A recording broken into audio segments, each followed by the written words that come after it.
आनंद भगवान की जय हो। कृष्ण कन्हैया लाल की जय हो। जय जय श्री राधे श्याम।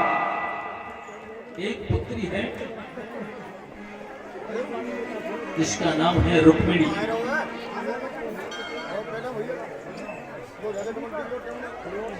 और 5 पुत्र हैं इनके। रुक्मग्रज, रुक्मरथ, रुक्मबाहु, रुक्मकेश और रुक्ममाली।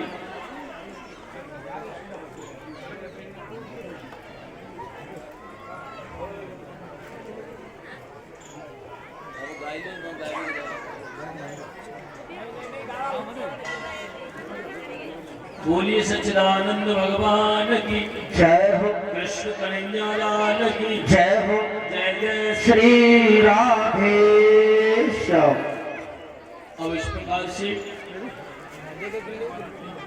राजा शीत भीष्म को नाम विदर्भादिर पत्र महान तस्य पंचा भवन पुत्रा कन्यैकाच वरानना रुक्मकर्जो रुक्मरथो रुक्मबाहुरनंतर रुक्मकेशो रुक्ममाली रुक्मणेशां स्वशासति।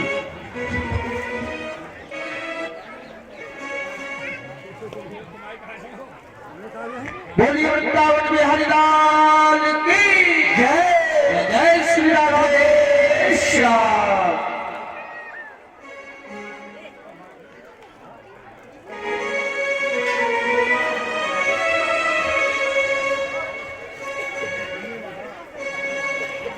आइए एक छोटा सा भजन,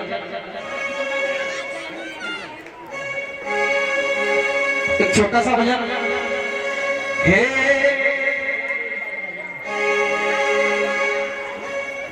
बोलिए सच्चिदानंद भगवान की जय हो। आज मुझसे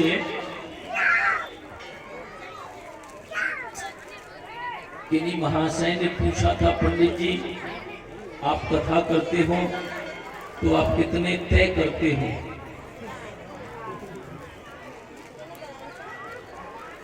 एक कथा करने के कितने तय करते हो? मैंने कहा देखो मैं ब्राह्मण हूं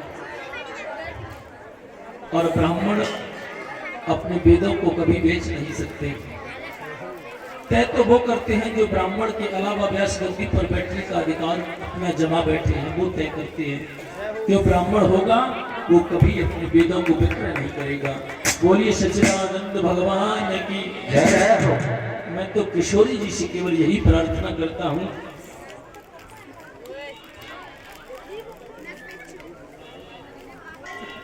देखिए, और मुझसे ये भी कहा है कि हम दीक्षा लेना चाहते हैं, तो यहाँ भागवत करने के लिए बहुत से विद्वान आए होंगे, उन्होंने भी दीक्षा के लिए कहा होगा। मैंने आज तक इसलिए नहीं कहा दीक्षा के लिए कि कहीं ये नहीं समझे कि पंडित जी भागवत कह रहे हैं और अपनी दीक्षा के लिए ऐसा कर रहे हैं। लेकिन फिर भी कई भी व्यक्तियों ने मुझसे कहा, तो मैं उन्हीं लोगों को दीक्षा दूंगा जो परमार वंश से हैं। परमार वंश के अलावा अन्यथा मैं किसी को दीक्षा नहीं दूंगा। और जो भी दीक्षा लेने के इच्छुक हैं, कल हवन होगा, उस हवन में जो भी दीक्षा लेना चाहें और जिन्होंने हमारे पूर्वजों से दीक्षा ली हो वही इस दीक्षा में सम्मिलित हो, वही दीक्षा प्राप्त करें।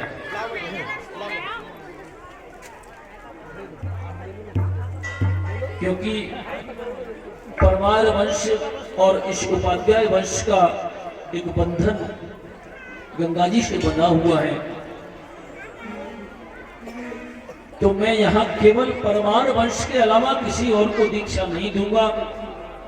यदि कोई भूलवश आ भी जाए तो मेरा आप परमारों से ये हाथ जोड़ करके करबद्ध निवेदन है कि मुझे बता दें कि ये परमार नहीं है, मैं उनको दीक्षा नहीं दे पाऊंगा। बोलिए सच्चिदानंद भगवान की जय हो। कृष्ण कन्हैया लाल की जय जय श्री राधे श्याम। इच्छुक जो भी अध्यक्ष हैं दीक्षा लेना चाहते हैं वो कल दीक्षा ले लें। उनके लिए उन्होंने पूछा था हमें क्या लाना है, तो एक कटोरी में थोड़े से दौल, चना की जो दाल रहती है उसको भिगो दें, थोड़ा सा गुड़ ले लें, और जो पुरुष हैं वो अपने लिए एक जनेऊ लेकर के आए। हवन की सामग्री के लिए यहाँ यदि सामग्री, वैसे तो ये हवन कराएंगे, लेकिन अपनी तरफ से एक छोटा हवन सामग्री का पैकेट लेकर के आए, और जैसा भी है कुकी मां साहब से संपर्क कर लें।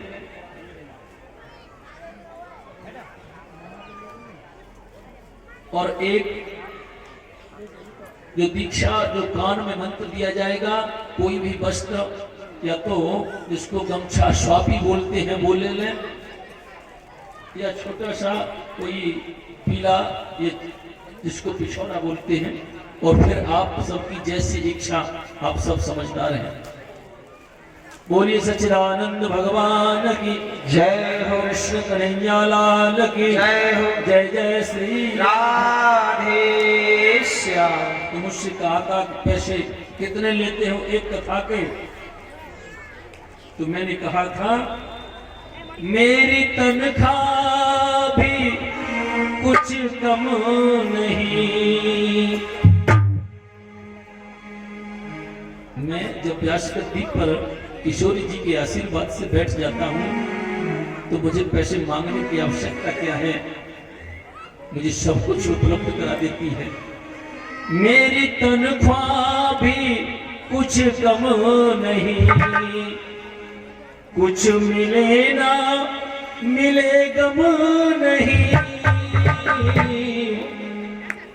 मेरी तनख्वाह भी कुछ कम नहीं, हो मेरी तनख्वाह भी कुछ कम नहीं, मिले या मिले गम नहीं। मेरी तनख्वाह भी कुछ कम नहीं, मिले या मिले गम नहीं। हो जाएगी कृपा तेरी, हो जाएगी कृपा तेरी। सबसे बढ़िया और सबसे खरी, श्याम श्यामा तेरी नौकरी। सबसे बढ़िया और सबसे खरी। देखिए मेरी तो श्यामा और श्री गोविंद की लीलाओं का गुणानुवाद करने की नौकरी लगी हुई है। मैं अपने वेदों को बिक्र करके तय कुछ नहीं करता। मेरी तनख्वाह भी कुछ कम नहीं, भी कुछ कम नहीं, कुछ मिले या मिले गम नहीं। तनख्वाह भी कुछ कम नहीं, मिले या मिले गम नहीं। ऐसी होगी कहाँ दूसरी, सबसे बढ़िया और सबसे खरी। श्याम श्यामा तेरी नौकरी। सबसे बढ़िया और सबसे खरी।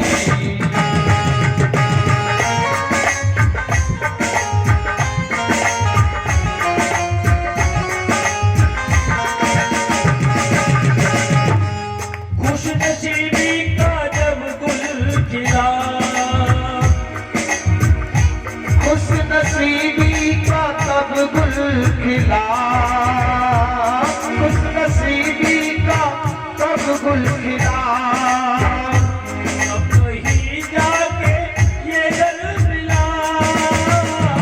खुश नसीबी का ये दर खुला। तब कहीं जाके ये दर मिला। खुश नसीबी का जब गुल खिला, तब कहीं जाके ये दर मिला।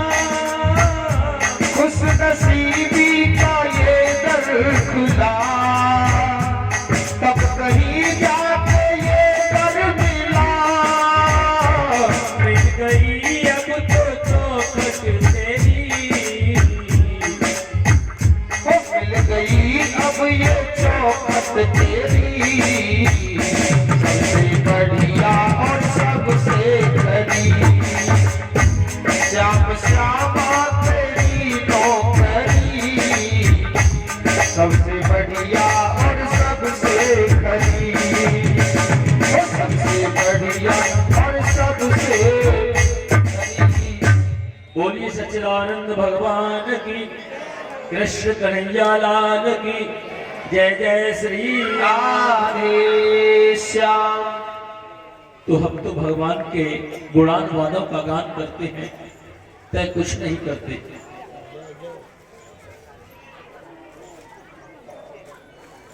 तो यहाँ राजा शीत भीष्मको नाम विदर्भादिर्पतिर महान तस्य पंचा भवन पुत्रा कन्या काच बरानना रुक्म गर्जो रुक्म रथो रुक्म बाहु रणतर रुक्म केशो रुक्म माली रुक्मणे श्याम शोषासती। लेकिन रुक्मणी का विवाह शिशुपाल ने जरासंध की राजधानी से प्रभु आए थे। उन्होंने मन में विचार किया विवाह के बारे में। तो जो रुक्मकेश है, रुक्मी जिसको बोलते हैं, उसने रुक्मणी का विवाह शिशुपाल के साथ में तय कर दिया।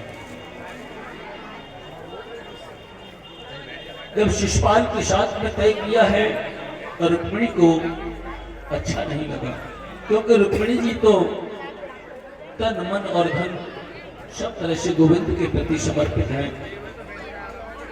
उन्होंने अपनी भाभी से कहा कि भाभी, मेरा मन तो गोविंद में अटका हुआ है और भैया ने मेरी सगाई शिशुपाल के साथ में कर दी है, मैं अपने प्राणों को नहीं रख पाऊंगी। भाभी ने कह दिया, देखो परसों जो स्वयंवर है, यदि तुम्हारा प्रेम कृष्ण चरणों में है तो तुम कृष्ण को आमंत्रित क्यों नहीं कर लेती? कृष्ण को आमंत्रित कर लो और परसों जब तुम देवी पूजन के लिए जाओगी, गौरी पूजन के लिए जाओगी, तो कृष्ण को वही आमंत्रित कर लो और वहां आ जाए तो कृष्ण का वर्ण कर लेना। कोई क्या कर सकता है केशव का? रुक्मिणी जी ने भाभी से कहा, बोले ठीक है, मैं ऐसा ही करती हूँ। तो रुक्मिणी जी ने वहां एक पत्र लिखा है और पंडित जी को बुलाया। तो रुक्मिणी जी इस पत्र में लिख रही हैं, कृत्वा गुणान भुवन सुंदर श्रवतां ते निर्विश्य कर्ण विवरैरहरतुंग तापम रूपम दृशां दृश्मतां खिलार्तलापम त्वय्यच्युता विशत चित्तम पत्रपम में।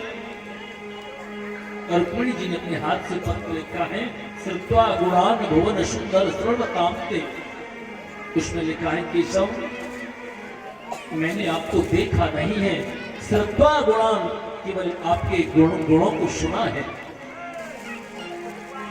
मैंने आपको देखा नहीं है। श्रुत्वा गुणान भुवन सुंदर श्रवतां ते। इसलिए मेरा ये मन आपके चरणों में लग गया है। मेरा विवाह मेरे भाई रुक्मिणी ने शिशुपाल के साथ में तय कर दिया है और केशव मैं संपूर्ण रूप से आपके लिए समर्पित हूं। आप यहां आना और आकर के मेरा वर्ण करना। केशव, किसी सिंगनी को यदि कोई गीदड़ ले जाए तो ये अच्छी बात नहीं है। आप जरूर आना और मेरे पत्र को पढ़कर के यदि आप नहीं आए तो मैं अपने प्राणों को छोड़ दूंगी। बोलिए सच्चिदानंद भगवान की जय हो। माताएं, आज ज्यादा बातें हो रही हैं। श्रुत्वा गुणान भुवन सुंदर श्रवतां ते निर्विश्य कर्ण विवरैरहरतुंग तापम रूपम दृशां दृश्मतां खिलार्तलाभम त्वय्यच्युता विशत चित्तम पत्रपम में। तो ऐसा पत्र लिखा और उसमें लिखा है, अंतःपुरांतरचरी मनहत्य बंधुम स्वामुद्वहे कथमित प्रवदाम्य पायम पूर्वे दुरस्ति महती कुलदेव यात्रा यस्याम वहिन वधुर्गिरजामुपेयात्। केशव, आप ये समझो, अंतःपुरांतरचरी मनहत्य बंधुम, आप मुझको लेने के लिए आओगे तो मुझे बड़ी सुरक्षा में रखा गया होगा। अंतःपुरांतर, मुझे अंतःकरण में रखा होगा, हजारों सैनिक मेरी सुरक्षा में होंगे। तो तुम बिल्कुल सही सोच रहे हो। रुक्मिणी जी लिख रही है अपने पत्र में, अंतः पुरांतर चरी मन हतवंतुम स्वांग त्वहे कथमत प्रवनाम में पायम पूर्वे तुरस्ते कुलदेव यात्रा। लेकिन हमारे कुल की ये परंपरा है, विवाह से पहले बेटी घर से बाहर निकल करके कुल देवी का पूजन करने के लिए जाती है। केशव, मैं वहां मंदिर में गिरजा पूजन करने के लिए आऊंगी और आप वहीं आना और मेरा वरण कर लेना। ये पत्र जैसे ही केशव ने देखा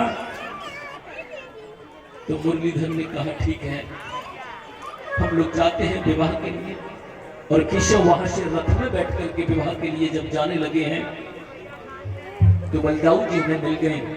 अब बलदाऊ जी ने कहा, लाला कहाँ जा रहे हो? अब कन्हैया क्या अपने छोटे हैं, बोले वहीं जा रहे हैं। अरे कहाँ जा रहे हो? बलदाऊ भैया वहीं जा रहे हैं। अरे बताओ तो सही कहाँ जा रहे हो? अब कृष्ण कैसे बताएं कि हम विवाह करने जा रहे हैं? बलदाऊ में बड़े पंडित जी ने कहा कुंदनपुर जा रहे हैं, लेकिन बलदाऊ को पता है कुंदनपुर तो स्वयंवर हो रहा है। बलदाऊ ने कह दिया जरूर जाना चाहिए लाला। अरे लाला हमारा हजारों में एक है, जरूर जाना चाहिए। और गोविंद वहां से चल दिए हैं और उधर से रुक्मिणी जी गौरी पूजन के लिए आई हैं। गौरी पूजन के लिए मंदिर में प्रवेश किया है। जय जय गिरिवर राज किशोरी, जय महेश मुख चंद्र चकोरी।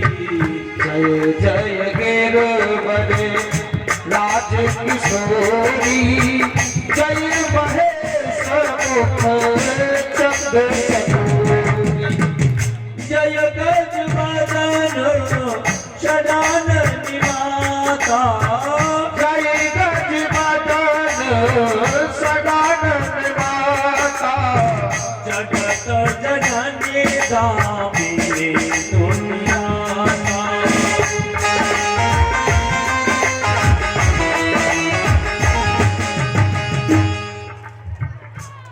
गौरी माँ का पूजन करने के लिए आए। जय जय। देखो रामचरितमानस में भी सीता जी जब आई थी गौरी पूजन के लिए तो उन्होंने गौरी से वंदना की थी। जय जय गिरिवर राज किशोरी, जय महेश मुख चंद्र चकोरी। जय गज बदन शडानन माता, जगत जननी दामिनी दुत दाता। नहीं तब आद्य मध्य अवसाना, अमृत प्रभाव वेद नहीं जाना। भव भव विभव पराभव का इस प्रकार से जब की है तो माता सीता ने जब अर्चना की थी जय जय गिरिवर राज किशोरी, माता सीता भी उस समय पुष्प वाटिका में गई थी तो उस समय माता गौरी का पूजन किया है। तो सबसे पहले क्या किया है? जय जय गिरिवर राज किशोरी, जय महेश मुख चंद्र चकोरी। माता सीता आरती की थाली लेकर के खड़ी हैं, हाथ में पुष्प की माला है और कहा है माता के सामने जब गौरी के सामने प्रार्थना की है तो प्रसन्न नहीं हुई है। मन में सोचने लगी प्रसन्न कैसे होंगी। तो पहले गौरी के पिता का नाम लिया है, जय जय गिरिवर राज किशोरी। लेकिन जब नाम लिया है हे हिमाचल की पुत्री, हम आपके चरणों में वंदन करती हैं, प्रणाम करती हैं, लेकिन प्रसन्न नहीं हुई। तो माता सीता ने मन में उस समय विचार किया कि पहले जब पुत्री थी तब तो पिता के नाम से प्रसन्न हो जाती, लेकिन अब तो इनका विवाह हो गया है। जय जय गिरिवर राज किशोरी, जय महेश मुख चंद्र चकोरी। अरे पुत्री थी तब पिता के नाम से प्रसन्न होती, अब तो इनका विवाह हो गया है तो पति के नाम से प्रसन्न होंगी। तो आदि चौपाई में तुलसीदास जी ने कह दिया था जय महेश मुख चंद्र चकोरी। इस प्रकार से कहा हे चंद्रमा रूपी शिव जी के मुखार बिंद के चंद्रमा रूपी देवी, मैं आपके चरणों में प्रणाम करती हूं। लेकिन माता गौरी फिर भी प्रसन्न नहीं हुई। माता सीता ने उस समय मन में विचार किया कि जब पुत्री थी तो पिता के नाम से प्रसन्न होती थी, जब शादी हो गई, विवाह हो गया तो पति के नाम से प्रसन्न होनी थी, लेकिन फिर भी नहीं हुई। तो अब तो इनके पुत्र भी हो गए हैं, तो इनका प्रेम पुत्रों में आ गया है। तो इन्होंने दूसरी चौपाई में कहा है, जय गजबदन षडाननी माता जगत जननी दामिनी दुती दाता। अरे पति में प्रेम था तो पति से प्रेम पुत्रों में आ गया, तो पुत्रों के नाम से इन्हें प्रसन्न होना चाहिए। तो कहा जय गजबदन षडाननी माता, हे हाथी के बदन वाली उनकी माता, मैं आपके चरणों में वंदन करती हूँ। हे कार्तिकेय जी की माता, मैं आपके चरणों में वंदन करती हूँ। और जगत जननी, और फिर इन दोनों की माता, आप तो सबकी माता हो, इस संसार के प्राणी मात्र की माता हो, आपके चरणों में प्रणाम करती हूँ, वंदन करती हूँ।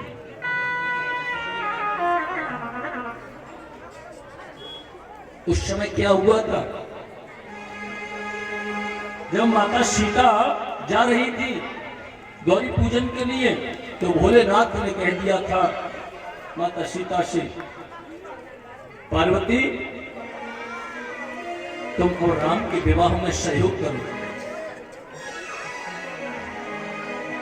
पार्वती जी बोली, मैं कैसे सहयोग कर सकती हूँ? अगर तुम्हें सहयोग करना है, क्योंकि मैंने तुमसे विवाह किया था, राम जी के कहने से किया था, इसलिए तुम्हें भी राम जी के विवाह में सहयोग करना चाहिए। मैं जब विवाह के लिए मना कर रहा था तो शिवजी ने मुझसे कहा था, अब विनती मम सुनहु शिव, जो मोह पर निज नेह। तुमसे मैंने विवाह किया था पार्वती, तो राम जी ने मुझसे कहा था, अब विनती मम सुनहु शिव, जो मोह पर निज नेह, जाहि विवाह शैल जहे, ये मोई मांगे देव। राम जी ने मुझसे कह दिया था, यदि आपका मुझ पर इसलिए है तो ये मुझे मांगे दे दो कि आप हिमालय की पुत्री ये पार्वती जी हैं, उनसे जाकर के विवाह कर लें। शिव जी कहते हैं, पार्वती जी इसलिए देवी तुम राम के विवाह में जाकर के सहयोग करो, क्योंकि तुमसे विवाह मैंने राम जी के कहने से किया है। बोलिए सच्चिदानंद भगवान की। और उस समय क्या था, माता पार्वती उस समय सखी बनकर के आई थी। जब सीता जी जा रही सखियों के साथ में, तो एक सखी बनकर के आई और जाकर के देखा दौड़ करके राम और लक्ष्मण को, मुझको राम को सीता से मिलाना है, क्योंकि नारद जी ने भी कह दिया था सीता जी से कि तुम्हें गौरी पूजन के समय जो पुरुष मिलेगा प्रथम रूप में, वो तुम्हें पति रूप में प्राप्त होगा। तो वहां से आई, तो सीता जी के साथ में जो सखियां चल रही थी उनसे अलग हो गई। एक सखी सिय संग बिहाई, हो गई नहीं देखन फुलवाई। ये एक सखी कौन है? यही माता पार्वती है, जो सखियों के साथ में सीता जी के साथ में थी। और तुरंत सीता जी से अलग होकर के राम और लक्ष्मण जहाँ से पुष्प तोड़ रहे थे, तुरंत उनको देख करके आई और सभी सखियों के मध्य में आकर के कहा, आज मैंने बड़ी सुंदर मनोहर जोड़ी को देखा है। सीता जी ने कहा था, क्या दिखाई? बड़ा अद्भुत स्वरूप मैंने देखे हैं। कैसे हैं? श्याम गौर की में कहो बखानी, जो श्यामले और गोरे रंग के हैं। सीता जी ने कहा कि अरे सखी एक बात बता, पुरुषों के रंग तो दो ही होते हैं, गोरा या काला। तो उस समय एक सखी से संग बिहाई, जो सीता जी का साथ छोड़ करके एक सखी गई थी जो साक्षात पार्वती है, तो उन्होंने कह दिया, गिरा नयन नयन बिन बाणी। मैं तुम्हें कैसे बताऊं कैसा स्वरूप है। क्यों?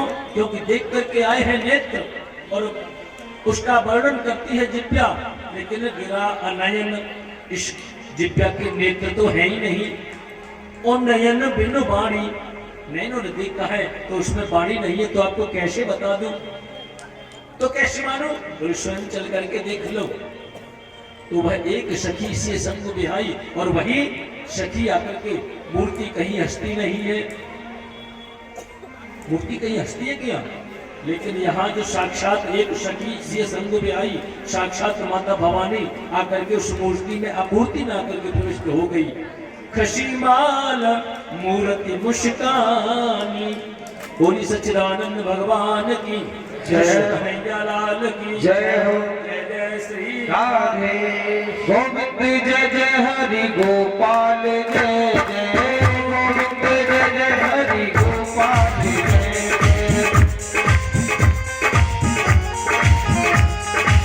गोविंद जय जय हरि गोपाल जय जय, गोविंद जय जय हरि गोपाल जय जय, गोविंद जय जय हरि गोपाल जय जय, गोविंद जय जय हरि गोपाल जय जय, गोविंद जय जय हरि गोपाल जय जय, गोविंद जय जय हरि गोपाल जय जय, राधा रमण हरि गोविंद जय जय,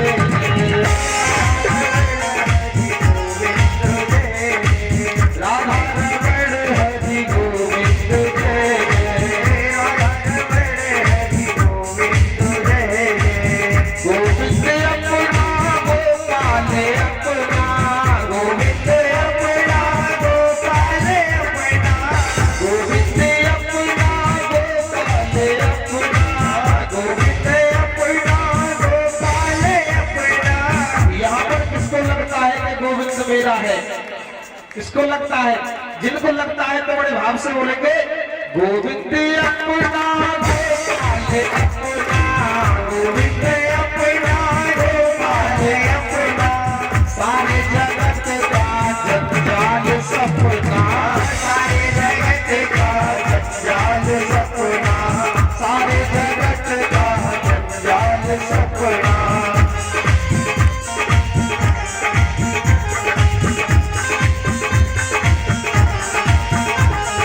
गोविंद बोलो गोपाल बोलो, गोविंद बोलो गोपाल बोलो, हे गोविंद बोलो बोलो गोपाल बोलो, गोविंद बोलो बोलो गोपाल बोलो, राधा रमण हरि गोविंद बोलो,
कन्हैया लाल की जय जय श्री राधे।